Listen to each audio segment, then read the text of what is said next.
Hello guys, magluluto tayo ng broccoli for tonight's dinner. Dahil wala akong maisip na isasahog, so naalala ko meron kami mga tuna can dito. So nilagyan ko siya ng 2 lata kasi yun pala durog na durog, hindi yung buong buo. So ngayon, ang pag naggisa tayo, olive oil yung gagamitin ko. Syempre bawang at sibuyas. Ganun lang. Tapos yung tuna guys, ayan na. Sinala ko na siya kaya wala na siyang water. Tapos nilagyan ko siya ng paminta. Ganun lang guys. Tapos yung chicken powder. Ayan guys, kapag gusto nyo ng medyo healthy konti, ayan, lagyan nyo ng gulay yung inyong dilata.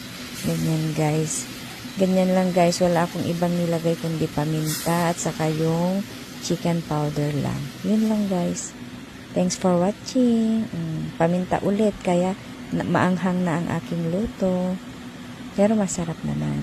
Healthy